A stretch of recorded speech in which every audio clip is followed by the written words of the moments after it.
You don't have a home, and I don't have a mother, whispered the vampire child to the dying woman in the snow, and with those words, she shattered the ancient laws that had kept two kingdoms from war. Welcome back, my beautiful family and friends. If you're hooked in and you're ready to enjoy the story, click subscribe and let me know in the comments where you're watching from, because tomorrow I will be giving you another story just as interesting as this one. And you don't want to miss it. 2 months ago, she had her own cottage in the village, patients who trusted her healing hands, neighbors who called her friend. Then she sheltered a wounded stranger whose eyes glowed crimson in the firelight, and everything burned. The hunters came. The villagers screamed traitor. The stranger vanished, leaving only ash and exile. You chose the monster over your own kind, the elder had said, casting her out into the snow. She still didn't understand why she'd risked everything for a dying man she didn't know. Probably never would. The sound of small boots on the frozen platform broke her thoughts. Alara looked up and saw a little girl,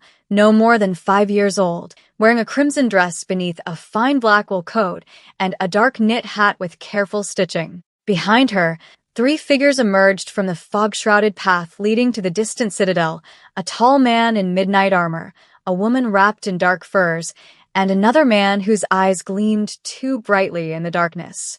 The child stopped directly before Alara, studying her with unsettling intensity. Her pale face seemed carved from moonlight, and her gray eyes held centuries they shouldn't contain. "Are you crying on the inside?" the girl asked, her voice quiet but unnervingly certain. "I cry on the inside too. You don't have a home, and I don't have a mother. We are the same." Alara blinked, throat tightening. Before she could respond, the child extended a simple brown paper bag, still warm. "You need to eat. The kitchen makes too much, and I can never finish it all. Please take it." The armored man finally noticed, his conversation with the others cutting off abruptly. He crossed the platform in 3 swift strides, positioning himself between his small charge and Alara, one hand instinctively moving to the sword at his hip. "Lady Celine, what did I tell you about leaving the grounds?" His steel-gray eyes swept over Alara, assessing, calculating, concluding in heartbeats.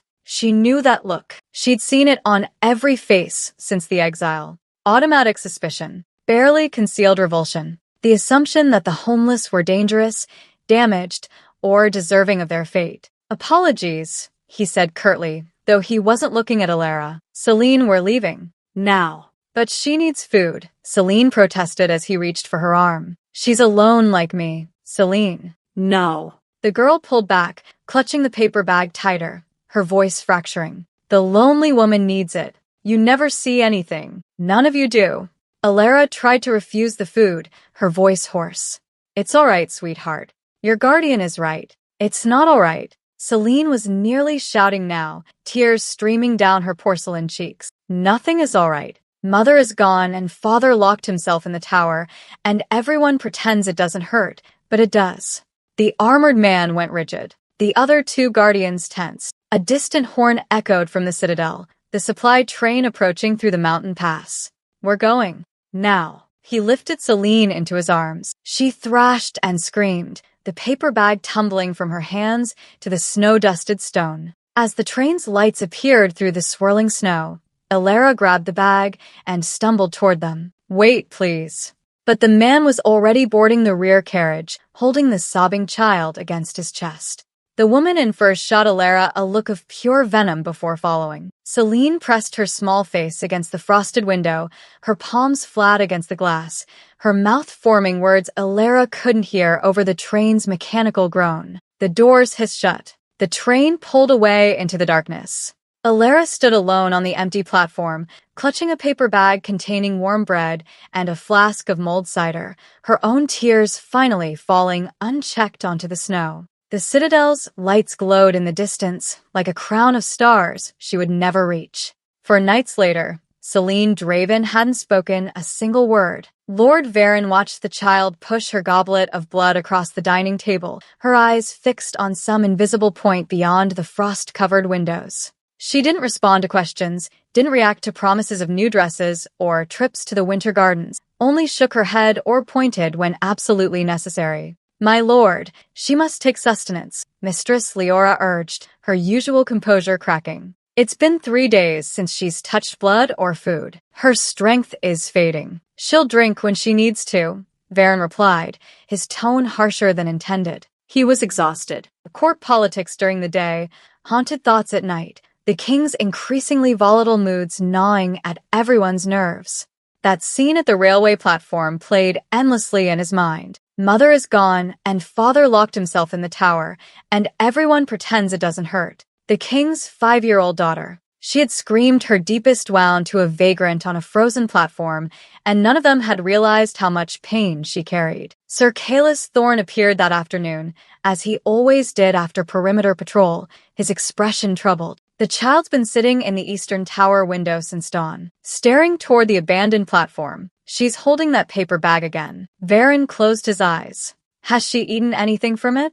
No. She just holds it, like it's the only thing keeping her tethered here. From the shadows of the corridor, the Vampire King's voice cut through the silence, like a blade through silk. Tell me again exactly what my daughter said to the woman. Varen turned, finding his lord emerging from the darkness, pale, ancient, and for the first time in centuries, visibly afraid. She said, "You don't have a home, and I don't have a mother. We are the same." Something cracked in the king's expression. Grief, recognition, terror all at once. "Find the woman," he commanded, his voice low and dangerous. "Bring her to the citadel. She will answer to me and to my daughter." Leora stepped forward, an alarm flashing across her features. "My lord, surely you don't mean to bring a human vagrant into? She's already here." Kaelis's voice was quiet but firm. "I had her brought in through the servants' entrance 2 nights ago. She's been under guard in the East Wing. I couldn't. The child's been calling for her in her sleep."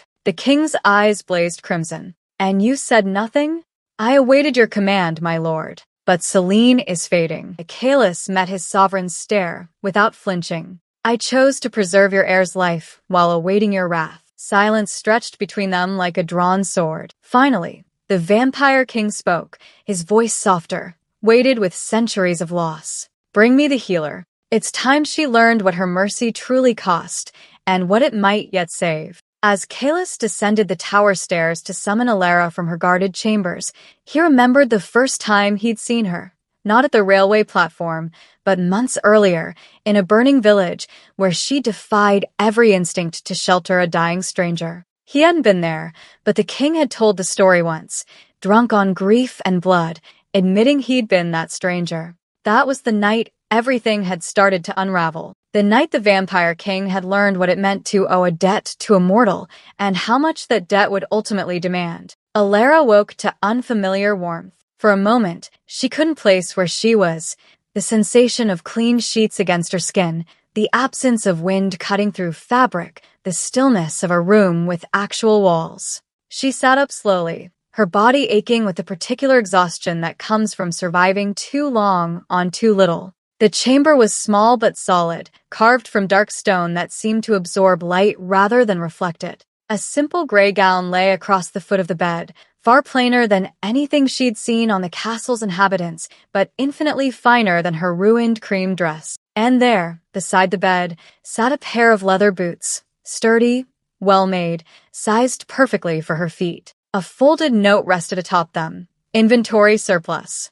See. Alara's throat tightened. She knew pity when she saw it, but this felt different. More like acknowledgement. She dressed quickly, her fingers clumsy with cold that had seeped into her bones over months, and refused to leave. As she laced the boots, memory ambushed her. The stranger had arrived at twilight, collapsing against her cottage door with a wound that should have killed him hours ago. She'd pulled him inside without thinking, healer's instinct overriding common sense, and begun working to stanch the bleeding. "You shouldn't help me," he gasped, his eyes flickering between brown and something that glowed crimson in the firelight. "They're coming. Then we'll hide you," she'd said simply, reaching for Yarrow and Comfrey, her hands steady even as his warnings grew more desperate. The hunters arrived like a storm. Torches. Swords. Accusations of harboring evil. She'd argued, pleaded, sworn the man was just a traveler. But when they'd forced their way into the back room, he was gone, vanished like smoke, leaving only blood-stained blankets and her ruined reputation. "You brought the darkness here," the village elder had said, his face lit by the flames consuming her neighbors' homes in the chaos. You chose the monster. Now live with the consequences. They'd stripped her of her healing satchel, her grandmother's grimoire, everything but the clothes she wore and a handful of herbs. Cast her out into the snow with the word traitor burning in her ears. The heavy door opened. Kalis stood in the threshold, his expression carefully neutral. The king summons you. Alara's pulse jumped. What does he want? Answers. His steel-gray eyes flickered to the boots. Can you walk? Yes. She stood, testing her weight. The boots fit perfectly. Thank you. For these. He didn't acknowledge it. Stay close.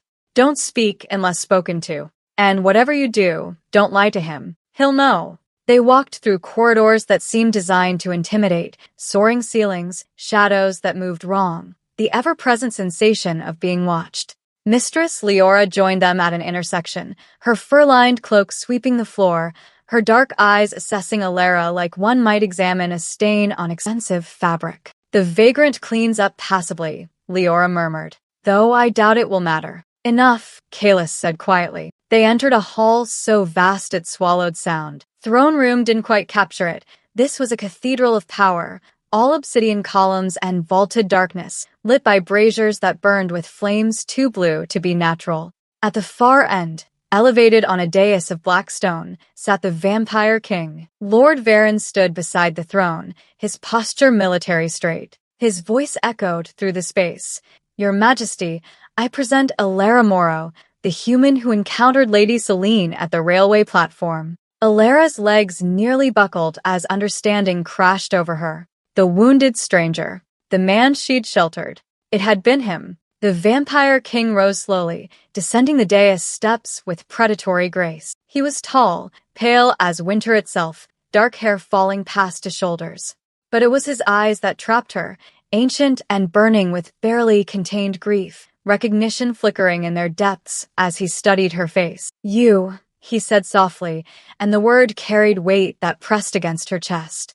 I warned you they would come. I remember, Alara whispered. Do you understand what you've done? Twice now you've interfered with my family. First saving my life when you shouldn't have. Now, whatever you did to my daughter. I didn't do anything to her. She hasn't spoken in days.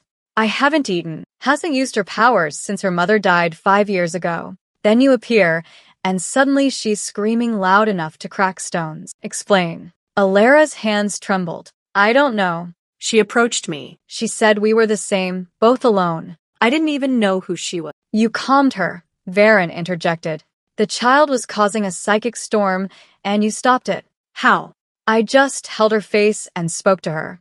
I don't have magic. I'm a healer. Nothing more. Healers don't generate golden light, Leora cut in coldly. The guards reported what they saw. I don't know what that was. Alara's voice cracked. I've never done anything like that before. I don't understand any of this. I was just trying to help a frightened child. The king moved closer, and she could feel the cold radiating from him, could see the dangerous curiosity warring with suspicion in his expression. Why were you near my citadel? What were you hoping to find? Nothing. I had nowhere else to go. The platform was abandoned. I thought, her voice broke. I thought I could rest there without bothering anyone. I didn't expect. The massive doors burst open with a sound like breaking ice. Selene ran into the throne room, her small bare feet slapping against stone, her crimson dress disheveled. Behind her, 3 servants scrambled to catch up, their faces panicked. Father, no. Selene's voice rang out, clear, desperate, alive in a way everyone in the room recognized as impossible. She sprinted past Varen, past Leora, straight to Alara, throwing her small arms around the healer's waist with fierce desperation. Don't hurt her. Please don't hurt her. She's the only one who sees me, the only one who doesn't look away. Tears streamed down Selene's face as she pressed against Alara. Everyone else is scared of me or sad about Mother or angry about everything, but she looked at me like I was just a person. Please, Father, please. The king stood frozen, something ancient and carefully controlled cracking in his expression. Alara's hands moved instinctively to cradle Selene's head, and that golden warmth flickered again, barely visible, but there. The child's trembling eased. Her breathing steadied. The throne room held its breath. Finally, the vampire king spoke, his voice rough with emotion he hadn't shown in half a decade. Ilera Moro, by my daughter's will, and against every advisor's counsel, you will remain in this citadel. You will serve as a companion to the heir. You will be housed, fed, and protected, but you will also be watched constantly. Varen's protest died at a sharp look from his king. Leora's fury was a palpable thing, but she bowed in acquiescence. Kalis simply nodded, his expression unreadable. Betray this trust, the king continued, his eyes locked on Ilera's, and exile will be the kindest fate I offer. Ilera looked down at Celine, who was still clinging to her, then back at the king who had once bled on her cottage floor. I understand. Good. He turned away, his voice hollow. Take them to the East Tower. Celine needs rest. And someone find out what kind of magic sleeps in that woman's blood before it wakes, something we can't control. As Kalis guided them from the hall, Celine whispered against Ilera's side. You'll stay? Promise. Ilera's answer was a prayer and a vow. I promise. Behind them, the vampire king stood alone before his empty throne, wondering how a human healer had accomplished what 5 years of darkness could not, making his daughter speak again, and terrified of what it might cost them all. The East Tower room was smaller than the king's dungeon cells, Ilera suspected, but it had a window. That alone felt like luxury after months of open sky and no shelter. Her quarters adjoined Celine's chambers through a connecting door that was never locked, the child's insistence, not negotiable. On her third night, Ilera woke to the sound of boots in the corridor. She cracked her door to find Sir Kalis Thorne taking position outside, settling into the stone alcove with the practiced ease of someone accustomed to long watches. You don't have to guard me, she whispered. I'm not going anywhere. I know. His eyes didn't leave the corridor. That's not why I'm here. She understood then. He wasn't keeping her in. He was keeping others out. The days developed a rhythm that felt both strange and necessary. In the mornings, Ilera would find Celine already awake, sitting in her window seat watching dawn break over the frozen mountain. The child rarely spoke at first, but she would lean into Ilera's side when the healer sat beside her, and that was its own language. May I braid your hair? Ilera asked one morning, producing a wooden comb from her satchel, one of the few possessions returned to her. Celine's eyes widened. Mother used to. I know. We don't have to if. Please. The word was barely audible, so Ilera combed and braided, her fingers gentle, teaching Celine the pattern. 3 strands over and under like weaving a basket. My grandmother taught me this when I was your age. Tell me about her, Celine whispered. And Ilera did. Stories of herb gardens and village festivals, of healing poultices and laughing neighbors, a world that felt like a fairy tale now, distant and impossible. Celine drank in every word, hungry for normalcy she'd never known. By afternoon, Ilera would brew herbal tea, chamomile and lavender, mint and rose hip, anything warm and gentle. Celine would hold the cup in both small hands, inhaling the steam, sometimes even sipping despite servants insisting the air required blood for sustenance. It smells like summer, Celine said once, wondering in her voice. It tastes like peace, Ilera replied. The nightmares came after midnight. Celine would wake screaming, her powers crackling through the room, frost creeping across walls, shadows twisting, the air pressure dropping until Ilera's ears pop. The first time, 3 guards burst in with weapons drawn, but Ilera simply gathered the child into her arms, humming low and steady, that golden warmth flowing unbidden from her chest. Within moments, the storm subsided. Celine clung to her, sobbing into her shoulder. Mother's gone, and she's never coming back, the child gasped. Everyone says time heals, but it doesn't. It just gets quieter, and quiet is worse because then I can hear how empty everything is. I know, Ilera whispered, rocking her slowly. I know, little one. I know. After that, the guards stopped entering. They'd simply stand outside, listening to Ilera's voice soothe what 5 years of vampire attendance could not. The court noticed. Whispers followed Ilera through corridors she was rarely permitted to walk. When she accompanied Celine to the conservatory or the library, nobles would stop their conversations, their eyes tracking her with expressions ranging from curiosity to contempt. The human pet, someone murmured as she passed, corrupting the air with mortal weakness. Another voice added, deliberately loud enough to carry. Lady Vesper, a minor noble with ambitions toward the king's favor, blocked Alara's path one afternoon. "Tell me, healer," she purred, fangs visible in her smile. "What spell did you use to ensnare a grieving child? Or is your magic more pedestrian?" Her eyes raked over Alara's plain dress with open disdain. "I used no spell, my lady.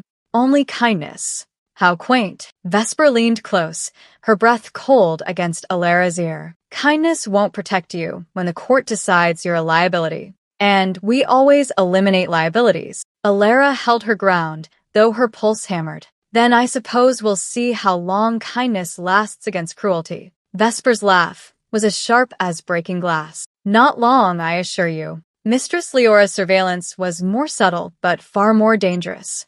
Alara would catch glimpses of her in reflections that didn't quite match reality. Servants would ask seemingly innocent questions. What did Lady Selene speak of? What stories did Alara tell? Did she ever discuss the king?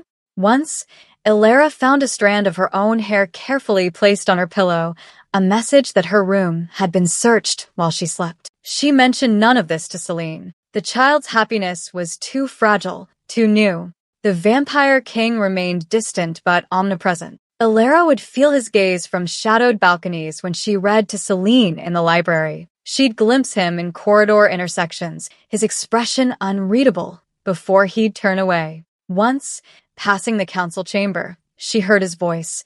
"I don't care what tradition dictates. My daughter speaks again." That ends the discussion. Their first real interaction came by accident. Alara was gathering frost rose petals from the conservatory when the king entered, his left hand wrapped in a blood-stained cloth. He froze upon seeing her. "You're injured," she said before thinking better of it. "It's nothing. Border skirmish." But his jaw was tight with pain. "May I?" She gestured to his hand. For a long moment he simply stared. Then, inexplicably, he extended it.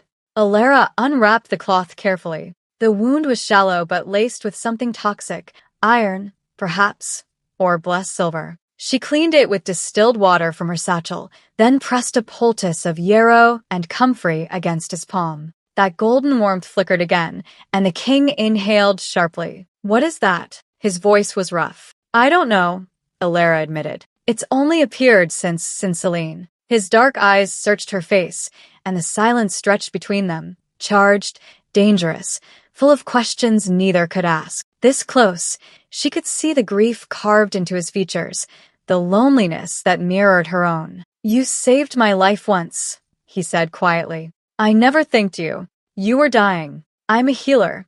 There's nothing to thank. There's everything to thank." His fingers curled slightly under hers.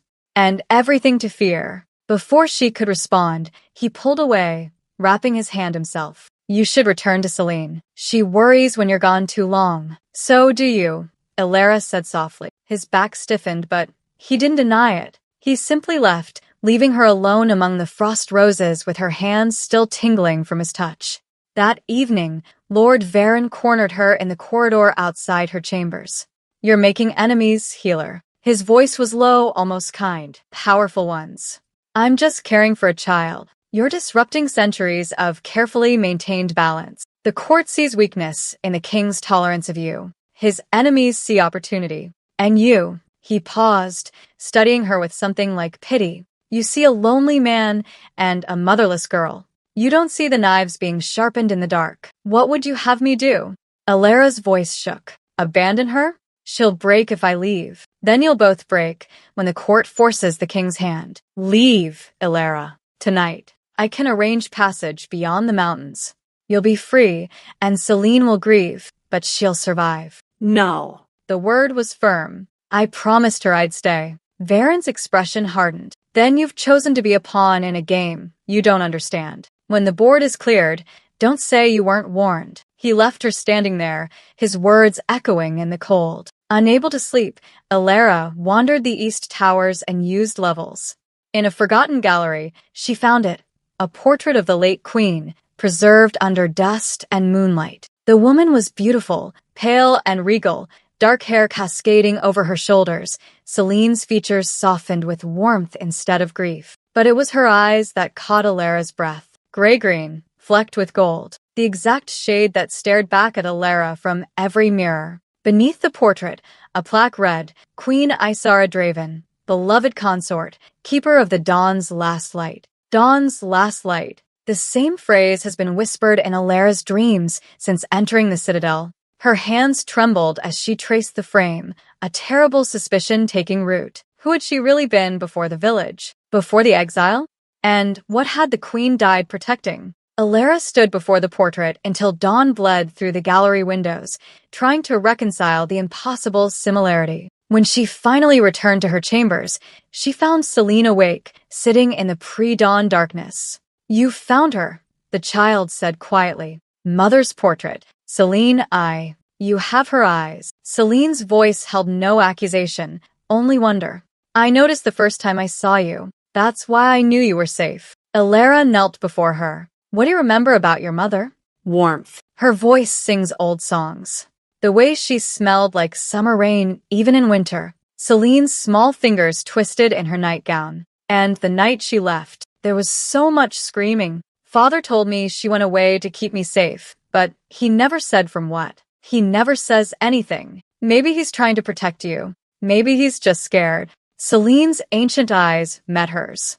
"Will you come somewhere with me? Somewhere I've never been allowed to go." They waited until the guard rotation changed. Kalis replaced by a younger vampire, less attentive to the heir's movements. Celine led Alara through servants' passages, down corridors that grew progressively colder, until they reached a door sealed with chains that glowed faintly with warding spells. "Mother Solar," Celine whispered. "Father locked it the day she died. No one's entered since." "Celine, if it's sealed." But the child pressed her small palm against the door, and the chains dissolved like morning frost. "He never thought to ward it against me. He never thinks I'm strong enough for anything." The door swung inward with a sound like an exhaled breath. The solar was preserved in amber, untouched, unchanged, as though the queen might return at any moment. Books lay open on reading tables.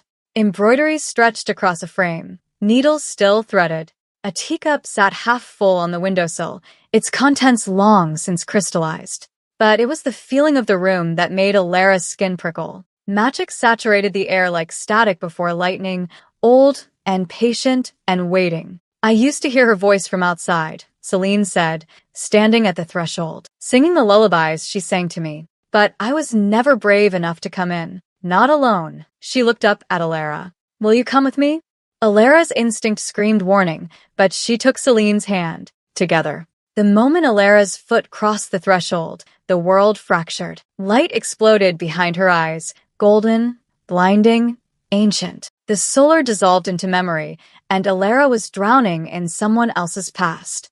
A younger version of herself, 18, maybe 19, grinding herbs in her grandmother's cottage. Night. A pounding at the door. The wounded stranger stumbling inside, eyes flickering between human brown and inhuman crimson. "Please," he gasped. "They're hunting me." Just until dawn. Her hands working quickly, stanching impossible wounds.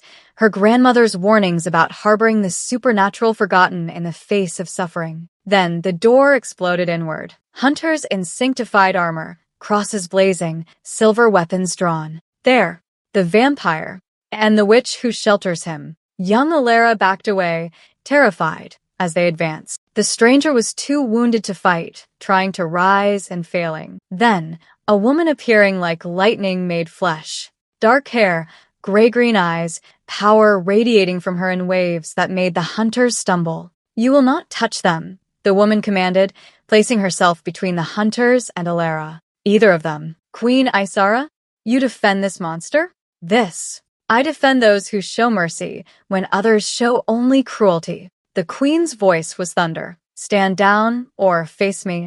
They attacked. 3 hunters with blessed blades, moving in trained coordination. The queen fought with magic that sang like dawn breaking, light and fury, protection and vengeance intertwined. She drove them back, toward the shattered door. But one hunter broke through, blade aimed at young Alara's heart. The queen moved faster than thought, taking the blessed silver through her own chest instead. She fell with terrible grace, blood spreading across her gown like dark wings. "Run," she whispered to Alara, even as life fled her eyes. "He'll come for you. Let him. You're the key to everything. The stranger, the king, finally found his strength, rage overriding injury. What he did to the hunters next was pure violence, terrifying and absolute. Then he was cradling the queen, his anguished howl shaking the cottage foundation. Isara, no. But she was already gone. And young Alara was running, her grandmother pulling her away, magic she didn't understand burning in her veins, the queen's last words echoing, "You're the key." Alara slammed back into the present, gasping, collapsing to her knees on the solar floor. Celine was beside her immediately, small hands on her face. "Alara? What happened?" "Your eyes, they were glowing." "Your mother?" Alara choked out. "She died because of me." "The hunters. They came for the king when he was wounded, when I sheltered him, and she took the blade meant for me." "What are you talking about?" Celine's voice cracked with confusion and fear. The solar's magic surged again, and suddenly the room was alive. Candles igniting in blue flames, shadows writhing on walls, whispers in a dead woman's voice. "Protect her. Protect them both. The bloodline must survive." "What is this?" The king's roar shattered the moment. He stood in the doorway, eyes blazing crimson, power rolling off him in waves of barely contained fury. Behind him, Varen and Leora rushed to catch up. "Father," Celine began, "how dare you enter this room?" He advanced on them, his voice shaking with rage and grief. "This place is sacred. Sealed. You have no right." She had every right.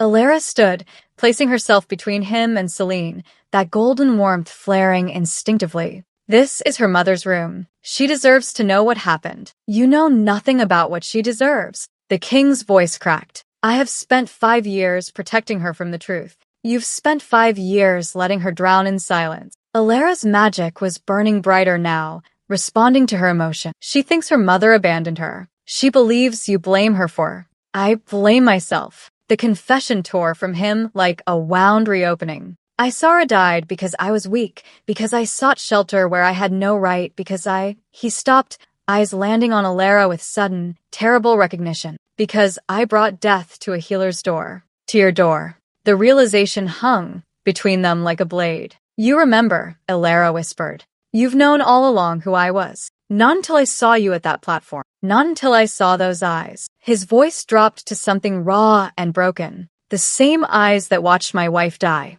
The same eyes she gave her life to protect." The solar's magic erupted, candles exploding into pillars of flame, frost racing across windows, shadows coalescing into half-formed figures. Alara's power and the room's residual enchantments were feeding off each other, spiraling out of control. "Stop this," the king commanded. "Whatever magic you're wielding. I don't know how." Alara's hands were glowing now, golden light pouring from her palms. "I don't understand any of this. I'm just a healer, I'm not." "You're the dawn's last light." Leora's voice cut through the chaos, sharp with realization and fear. She stood in the doorway, eyes wide. "The prophecy. The heir bound to a mortal mage who carries the queen's magic in her bloodline. You're not just any healer, you're bloodkin." "That's impossible," Varen breathed. "The queen had no siblings, no cousins," the king said hollowly, pieces falling into place.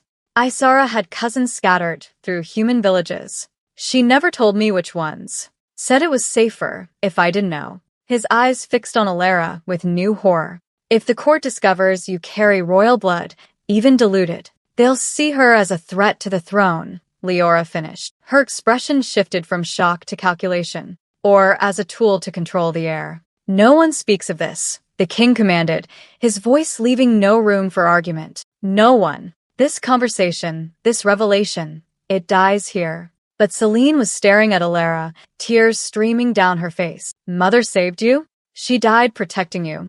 "I'm so sorry," Alara whispered, guilt crushing her chest. "I'm so sorry." Celine threw her arms around Alara's waist, sobbing. "She saved you, so you could save me. Don't you see?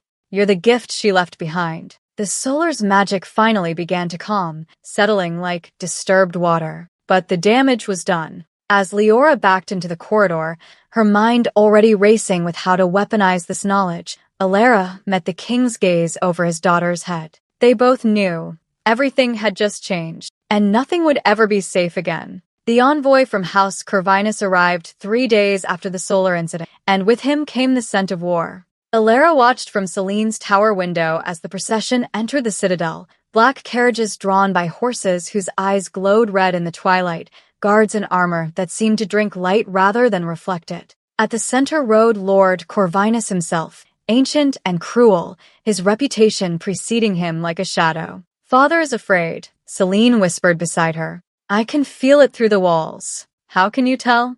"The citadel remembers emotion. Stone holds fear better than memory." The child's fingers gripped the windowsill. Something bad is coming. She wasn't wrong. The council chamber's doors were thick, but raised voices carried through them nonetheless. Alara was passing with Kalis. He'd taken to escorting her everywhere since the solar, when Lord Corvinus's words cut through clearly. "The air is compromised, Draven." 5 years of silence. Now sudden speech. But only to a human? This weakness invites challenge. "My daughter is not weak." The king's voice was deadly quiet. "Then prove it. Produce a stable air, uncontaminated by mortal influence. Or step aside for someone who can maintain the bloodline's purity." Is that a threat? It's a political reality. The other houses whisper of rebellion. They say you've grown soft, that you let a human healer bewitch your child and by extension bewitch you.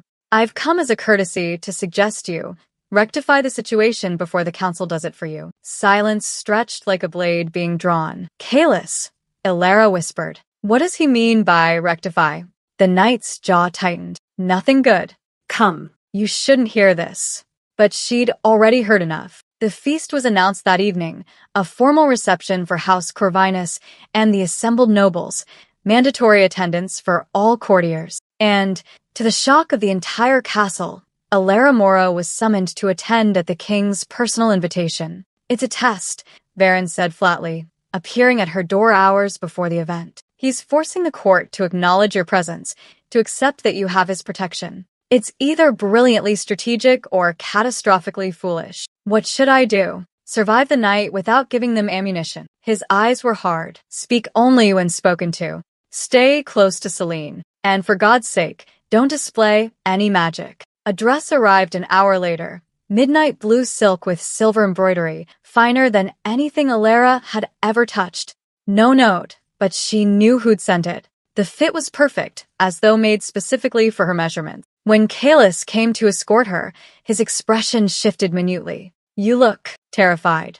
Alara supplied. "Regal," he corrected quietly. "Remember, I'll be stationed along the east wall. If anything goes wrong, find me. I won't let them touch you." The great hall had been transformed into something from a nightmare dressed in finery. Candles burned in crystal chandeliers, casting dancing shadows across tables laden with delicacies, both mortal and not. Nobles in silk and steel crowded the space, their conversations dying as Alara entered. She felt every eye track her progress across the floor. Celine sat at the high table between her father and an empty chair, clearly meant for Alara. The child's face lit up when she saw her, but the king's expression remained carefully neutral, though something flickered in his dark eyes when they met hers.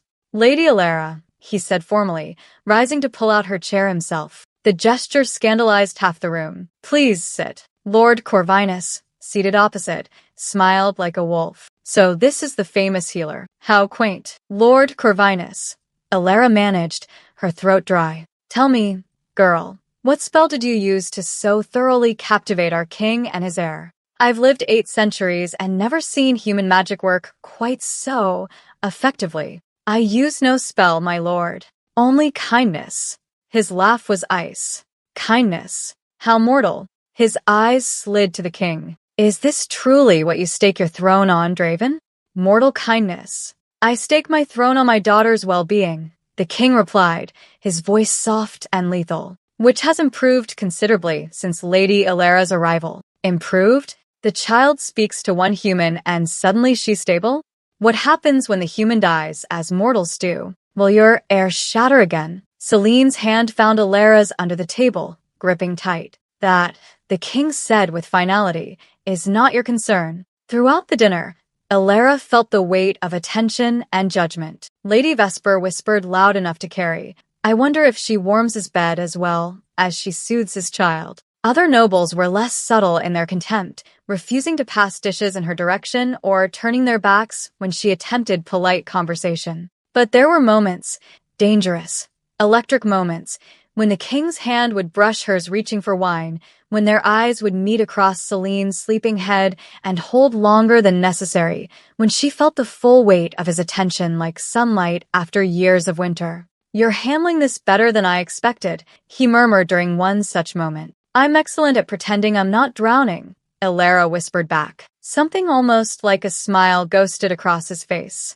"As am I." After dinner, while nobles danced and applauded, Varen cornered her in an alcove. "I need you to understand something," he said without preamble. 5 years ago, I swore an oath to protect Queen Isara. I failed. She died because I wasn't there when she needed me most." His voice was raw with old guilt. "I won't fail again. I don't understand. I will protect this throne, Elara. I will protect Celine, even if it means sacrificing you." His eyes were pained but resolute. "If the choice comes between your life and the stability of this kingdom, I will choose the kingdom. I need you to know that." "I understand. I don't think you do, but you will." Later, Kalis found her on a balcony, seeking air. "Varen spoke to you. He's loyal to the crown. We all are. But loyalty takes different forms." Kalis leaned against the railing. "Mine says that if this court turns on you, truly turns, I'll get you out, even if it costs me everything.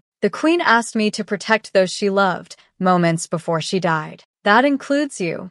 Alara's throat tightened. "You barely know me. I know enough, and I know what's coming." He glanced back at the feast. "Watch Leora. She's been in the king's ear all night." Indeed, as the feast wound down, Elara glimpsed Leora and the king in heated discussion near the throne. She couldn't hear words, but Leora's gestures were emphatic, urgent. The king's expression grew darker with each passing moment. Finally, his voice rose enough to carry, "I will not remove her. The discussion is closed." Leora's response was quieter, but Elara caught fragments.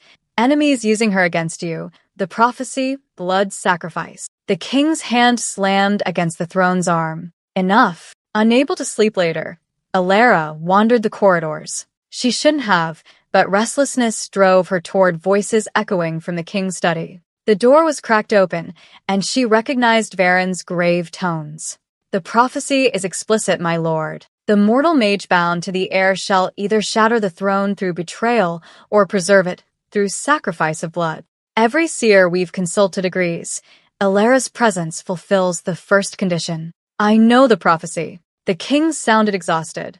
"Then you know one of two outcomes is inevitable. Either she betrays you, deliberately or not, and brings the kingdom to ruin, or she dies to save it, and possibly Celine with it. There must be another way." "There never is. Not with prophecies this old." Varen paused. "The question is, when the moment comes, can you make the choice? Can you sacrifice her if it means saving Celine?" The silence that followed was answer enough. Elara backed away slowly, her heart thundering. She made it to her chambers and closed the door before her knees gave out. The prophecy demanded blood. Either she would destroy them through betrayal, something she could never imagine doing, or die to save them. She thought of Celine's small hand in hers, of the king's haunted eyes, of the queen who'd given her life to protect a stranger. If it came to that choice, Elara already knew what she would choose. She only hoped she'd have the courage when the moment arrived. Outside her window, storm clouds gathered over the mountains, and somewhere in the citadel, enemies sharpened their knives in the dark. The storm Elara had sensed gathering finally broke 3 days after the feast. She woke to find her door not guarded by Kalis, but by 2 unfamiliar vampires whose expressions promised violence. When she tried to leave for Celine's morning routine, they crossed their spears. "You're to remain here until summoned," one said flatly. "By whose order?" "The king's." Dread coiled in her stomach. Through the connecting door, she heard Celine calling for her, confused and frightened. "Elara? Why won't they let you through?" "Elara." "I'm here, little one," Elara called back, pressing her palm against the door. "I'm right here." But even as she spoke, she felt guards pulling Celine away, the child's protests fading down the corridor. An hour later, Varen arrived to escort her, not to Celine, but to the council chamber. "What's happening?" Elara demanded. His face was stone. Evidence has surfaced. Serious evidence. The king will hear it in council. He paused, something flickering in his eyes. For what it's worth, I hope you can refute it. The council chamber was packed with nobles, all wearing expressions ranging from vindication to barely concealed glee. Lord Corvinus sat front and center, his smile sharp enough to cut. Leora stood beside the king's throne, her face carefully arranged in concern. The king himself looked like winter given form, cold, remote, his eyes refusing to meet Ilara's as she was led to stand before the assembly. Ilara Moro, Varen announced formally, you stand accused of treason against the crown. The words hit like physical blows. What? No, silence. The king's voice cut through a protest. You will speak when permitted. Leora stepped forward, holding a leather-bound folder. 3 nights ago, during Lord Corvinus's visit, critical military intelligence was stolen from the Royal Archive. Battle plans, border fortifications, supply routes, information that could cripple our defenses if it reached enemy hands. I've never been to the Royal Archive, Ilara said desperately. I don't even know where. These were found in your chambers this morning. Leora produced a sheaf of documents, each marked with the crown seal, hidden beneath your mattress. That's impossible. I didn't. Someone planted those. And this. Leora held up a small crystal vial filled with dark liquid. Royal blood, harvested from the king's own lineage, used in blood magic rituals to track, curse, or control. Found in your satchel of herbs. I'm a healer, not a blood mage. I would never. Furthermore, Lord Corvinus interjected smoothly. My guards witnessed a cloaked figure matching your description meeting with envoys from House Malachar in the lower city last night. House Malachar, who have been positioning for civil war. The figure accepted payment in silver. I was in my chambers last night. The guards outside my door can confirm. The guards report you went to bed at midnight, Leora said. The meeting occurred at 2 a.m, plenty of time to slip out through servants' passages you've been seen using with Lady Celine. The room spun. This was too coordinated, too thorough. Ilara's eyes found Leora's and saw the cold calculation there. She'd been playing from the beginning. Your Majesty. Ilara turned to the king, her voice breaking. Please. You know me. You've seen who I am with Celine. I would never betray you, never harm. What I've seen, the king said, and his voice was distant, terrible, is exactly what the prophecy warned. A mortal mage who would either destroy the throne through betrayal or save it through sacrifice. It seems we have our answer. No. The word was barely a whisper. You can't believe this. You can't. For one moment, their eyes met. And in his, she saw not certainty, but terrible, agonizing doubt and fear. Fear of the prophecy. Fear of being wrong. Fear of what loving her might cost. The evidence is clear, he said, and each word sounded like it was being torn from him. You are hereby confined to your chambers under guard until I can determine appropriate. Father and oh. Celine burst through the council doors, her small face streaked with tears, Kalis chasing after her apologetically. The child ran straight for Ilara, but guards intercepted her. She didn't do it. Celine screamed, struggling against the hands holding her back. Ilara wouldn't. She's good. She's the only good thing. Celine, enough. The king's command was steel. You're too young to understand. I understand you're scared. Celine's voice cracked with rage and grief. You're scared like you were scared when Mother died, so you're pushing away everyone who makes you feel anything. You did it to me, and now you're doing it to her.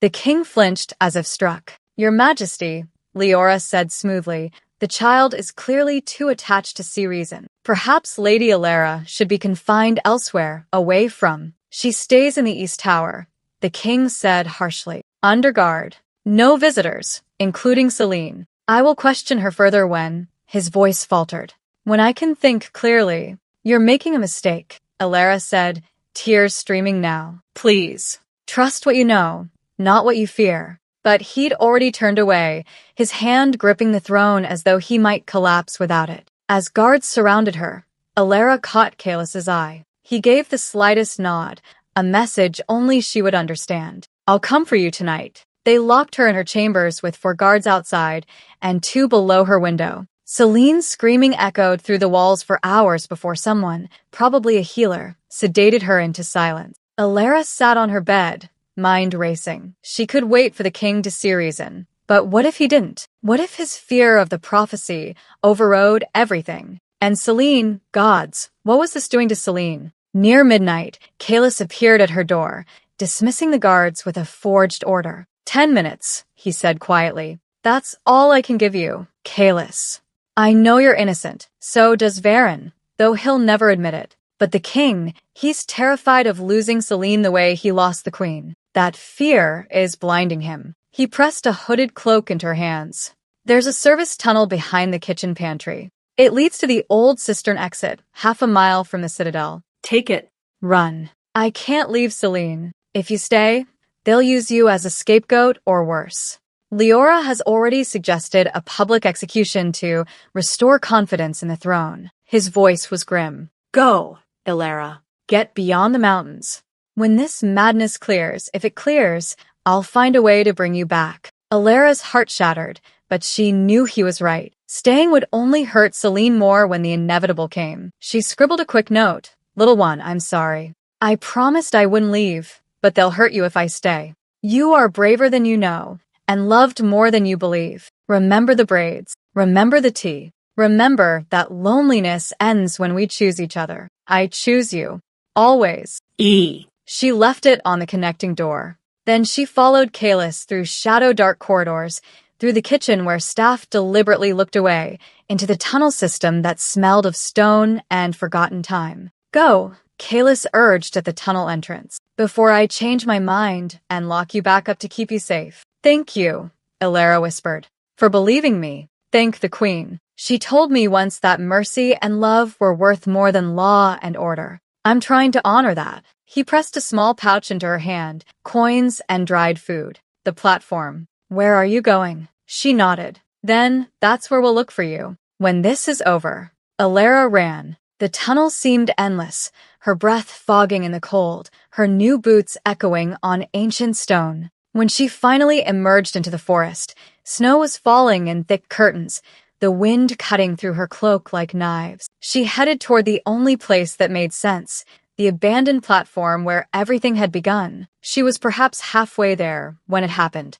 A tearing sensation beneath her ribs, sudden and agonizing, as though something vital had been ripped away. Ilera stumbled, gasping, her hand pressed to her chest. The bond, the fragile, golden thread that had connected her to Selene since that first night. It was severe, and in the distance, carrying on the wind, she heard it, a child's psychic scream that shook snow from trees and sent night birds exploding into the sky. Selene had felt her leaving, and the Citadel's nightmare was only beginning. The scream began in Selene's tower and rippled outward like a shockwave. Lord Varen was in the king's study, reviewing border reports, when every window in the room exploded simultaneously. Glass shattered inward in a glittering storm, and the temperature plummeted so fast his breath froze midair. Gods, he breathed, already running. Throughout the citadel, chaos erupted. In the great hall, chandeliers tore from their moorings and crashed to the floor. In the kitchens, every piece of crockery shattered at once. In the armory, weapons flew from their racks, embedding in walls and ceilings. And everywhere, frost crept across stone like grasping fingers, accompanied by a child's anguished wail that seemed to come from the very foundation. Selene stood in the center of her chambers, eyes wide and unseeing, mouth open in an endless scream that was more psychic than physical. Her small body glowed with silver-white light, power radiating from her in waves that warped the air itself. The two maids who'd been watching her lay unconscious against the walls, blood trickling from their ears. Varen reached the doorway first, and the psychic pressure nearly drove him to his knees. Selene, child, you must. His words were lost as another wave of power exploded outward. The tower's eastern wall cracked with a sound like thunder, stones grinding against each other. The entire structure groaning. Kalis arrived seconds later, taking in the devastation with wide eyes. Where's the king? Here. The king appeared from the stairwell, his face pale. He tried to move toward his daughter, but was thrown back by invisible force, slamming into the corridor wall hard enough to crack stone. She's lost control, Kalis shouted over the psychic roar. The bond, when Ilera crossed beyond the wards. I know. The king struggled to his feet, power gathering around him as he fought against his daughter's uncontrolled magic. Selene, listen to my voice. You must come. No. The word exploded from Selene with physical force. More windows shattered, the floor beneath them fractured, spiderweb cracks racing across marble. You sent her away, Selene shrieked, her voice layered with something ancient and terrible, just like Mother. Everyone I love, you take them, you break them, and I'm alone, alone, alone. The Citadel's main tower began to list visibly to one side. Leora appeared, her usual composure shattered, her face bloodless with terror. My lord, the southern wall is collapsing. The wards are failing. If she continues, then stop her, the king roared. I can't. No one can. Leora's voice cracked. Her power is God's. I didn't think she could. I never meant. What did you do? Varen grabbed her shoulders, shaking her. What did you do? The evidence. Leora gasped. I planted it. I thought removing the human would stabilize things, would protect the throne from prophecy, but I didn't realize. She looked at the destruction around them, horror dawning. The bond was deeper than I knew. Breaking it is killing her. Varen's expression turned murderous, but there was no time. Another psychic wave slammed through the tower, and this time it brought part of the ceiling down. Stone crashed where Kalis had been standing moments before. The king gathered himself and pushed through the psychic storm, through sheer force of will. Every step forward was agony, his own considerable power barely enough to shield him from his daughter's uncontrolled fury. Selene, he said, finally reaching her, dropping to his knees before her small, glowing form. Please, daughter. I know you're angry. I know I failed you. You don't know. Tears streamed down her face, evaporating into steam before they could fall. You don't know what it's like to finally feel whole and then have it ripped away. She saw me. She chose me. And you believed papers over what was real. Her grief was a living thing, tearing through the citadel like a blade. In the throne room below, the ancient seat of power split down the middle. In the gardens, trees exploded from internal pressure, frozen sap crystallizing into deadly shrapnel. In the dungeons, prisoners cowered as cell walls crumbled around them. A healer mage named Cashin burst into the tower chamber, his robes singed, his expression desperate. Your Majesty, the child's life force. She's burning through it too fast. If the bond isn't restored, if she doesn't calm. He couldn't finish, but he didn't need to. They all understood. Selene was killing herself and potentially taking the entire citadel with her. How long? The king demanded, his voice breaking. Minutes. Perhaps an hour, if we're fortunate. But, my lord, there may be permanent damage already. The bond between heir and mage is ancient magic, older than our bloodlines. Breaking it this violently could what? Shatter her mind completely. Even if we restore it, she may never recover. The king's face transformed, grief, rage, and terror warring for dominance. He pulled Selene into his arms despite the power burning around her, letting it sear his skin, his voice raw. I'm sorry. I'm so sorry. I was afraid, and I let fear make me cruel. But I will fix this. I swear to you, I will bring her back. She's gone. Selene sobbed against his chest. She left because of you, because you didn't believe, you didn't trust. I know, and I will spend eternity atoning for it. But first, you must hold on. Please, little one, hold on just a while longer. But Selene's sobs were weakening, her small body trembling with exhaustion. The power around her flickered dangerously, not calming, but destabilizing further, like a flame about to consume itself entirely. Varen watched the king hold his dying daughter, watched the citadel crumble around them, and spoke the truth everyone was thinking but no one dared say. If you do not bring the woman back, now, immediately, your daughter will die. There is no other option, no alternative. Alara Moro must return, or we lose everything. Silence fell, broken only by Selene's weakening cries and the groan of stressed stone. The king looked up, his face streaked with tears he hadn't shed since the queen's death. Kalis. Where did you let her escape to? Kalis met his sovereign's eyes without flinching. The railway platform, my lord. Where you first failed her. And where, if there's any mercy left in this cursed world, you might convince her to return. Assemble. No. The king stood, still holding Selene, who had gone alarmingly quiet in his arms. He passed her carefully to Cashin. Keep her alive. Use blood magic, life transference, whatever it takes. Varen, you're in command. Shore up the wards. Evacuate the lower levels. Contain the damage. And Leora? Varen's voice was cold as winter's heart. Confine her to her chambers. We'll deal with her treachery later, if there's a later. The king's eyes found the woman who'd engineered this catastrophe. You wanted to protect the throne. You may have destroyed it instead. Pray I return with Ilara, or your death will be the least of your concerns. Leora collapsed, sobbing. The king turned to Kalis. You're with me. You know the way, and she trusts you. My lord, if I may, take a small contingent. The forest between here and no time. Just us. We move faster alone. He looked back once at Selene, her small form cradled in the healer's arms, her breathing shallow and erratic. Hold on, daughter. I will bring her home. I swear it in your mother's memory. He and Kalis were moving before anyone could protest, racing down the shattered corridors, through the courtyard where frost still climbed the walls, toward the stables. Behind them, another psychic wave pulsed weakly through the citadel, not destructive, but heartbroken. A child's last desperate call for someone who couldn't hear her anymore. In the tower, Cashin worked frantically, channeling his own life force into Selene to keep her heart beating. Varen shouted orders, trying to organize chaos into something survivable. And Leora wept in her chambers, finally understanding that her carefully planned betrayal had accomplished only one thing. It had pushed them all to the very edge of annihilation. The king and Kalis rode into the storm, racing against time and death itself, toward a lonely platform where a healer sat in the snow, unaware that her return was all that stood between a child and oblivion. The abandoned platform looked exactly as it had that first night, empty, cold, forgotten by everything except memory. Ilara sat on the same stone bench, barefoot again. She'd lost the boots somewhere in the forest, too numb to notice when sleet fell in sheets, soaking through her cloak, but she barely felt it.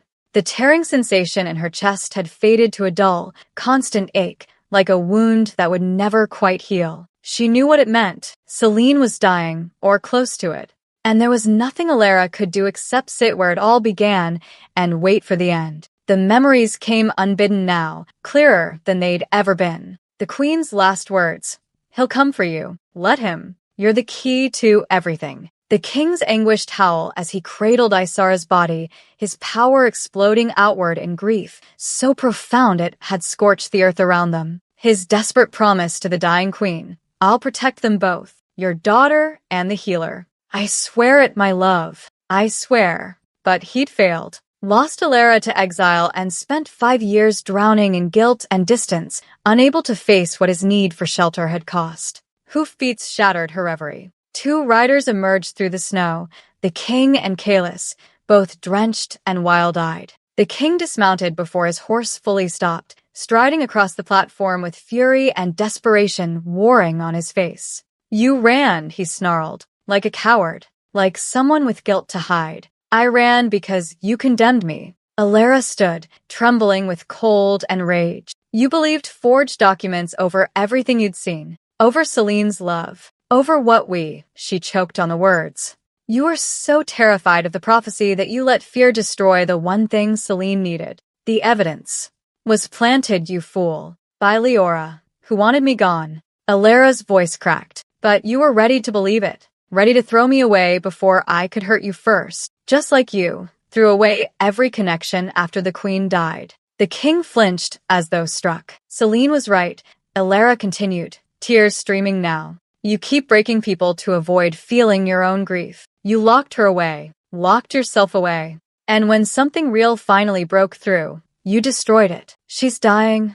The king's roar silenced everything. Even the wind seemed to hold its breath. Selene is dying because the bond broke. Because I was wrong. Because his voice shattered. Because I'm terrified of loving anything after watching Isara fall. He collapsed onto the bench, centuries of composure finally crumbling. The hunters came for me that night because I was weak, wounded, desperate. Your grandmother sheltered me. And Isara, Gods, Isara tracked me there with infant Selene. She arrived just as the hunters attacked. I remember, Ilara whispered. She saved me, took the blade meant for my heart. I arrived too late, saw the silver in her chest, saw you running, saw my wife dying for a stranger she'd never met, all because I'd brought death to that door. His hands were shaking. I promised her I'd protect you both. Instead, I lost you to exile and buried myself so deep in grief I couldn't see my own daughter drowning beside me. He looked up,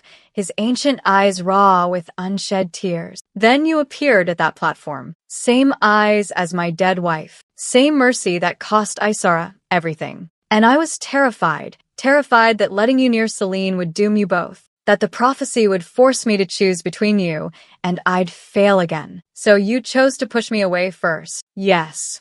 The admission was broken. And in trying to avoid the prophecy, I fulfilled it.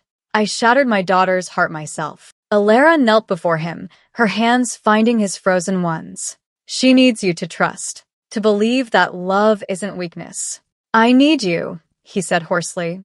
Not just for Selene, for myself. You make me remember what it felt like to be human, to hope, to fear, to feel. Come back, please. Not as a prisoner or a servant or even just Selene's companion. Come back as someone we both need to survive. On one condition. Ilara's voice was steel beneath the gentleness. No more secrets.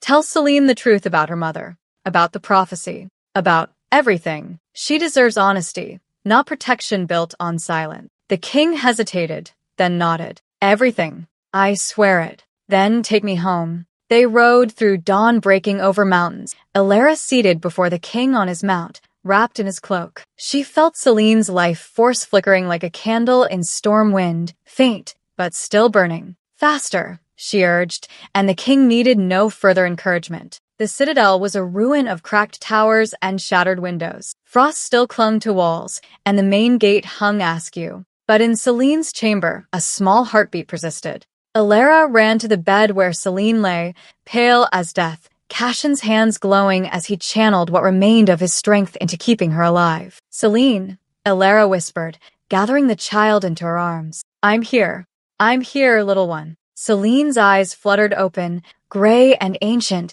and filling with tears. You came back. Always. I'll always come back. If you leave again. Selene's voice was thread-thin. I won't survive it.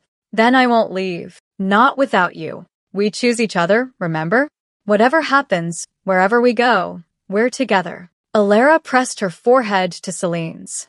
That's my promise.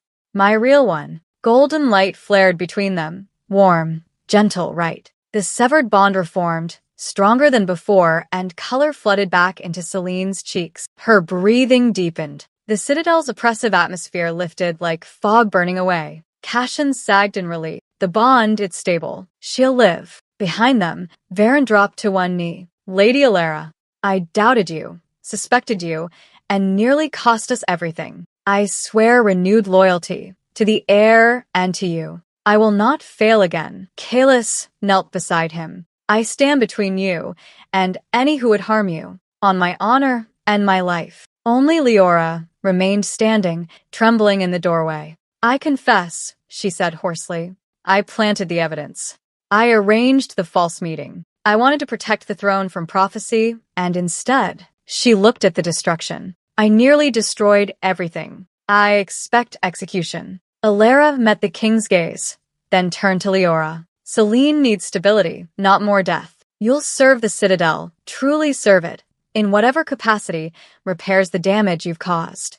Redemption, not execution. Leora's eyes widened with shock and shame. I don't deserve. None of us deserve mercy, Ilara said quietly. But we offer it anyway. That's what makes us human. 3 days later, the king convened what remained of the court. A new covenant begins today, he announced, his voice carrying through the repaired throne room. Humans may hold protected positions within our realm. And Ilara Moro is named Warden of Dawn, guardian to the air, magical anchor, and honored member of this court. Murmurs rippled through the assembly, but no one dared protest.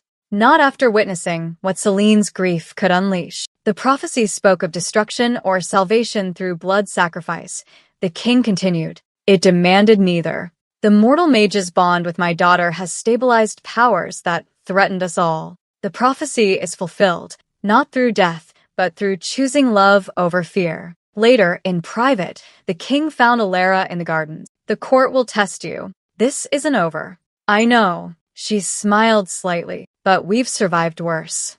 We have. His hand found hers, tentative, questioning. Thank you.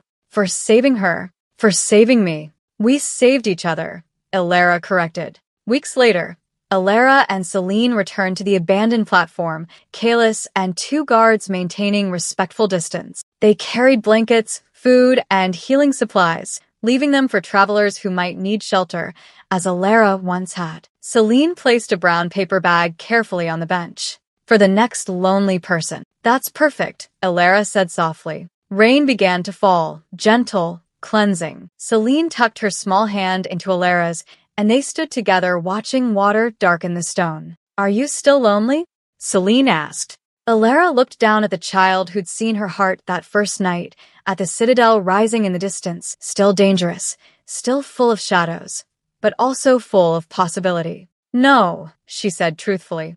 I'm not lonely anymore. Neither am I, Celine whispered. I have you, and you have us.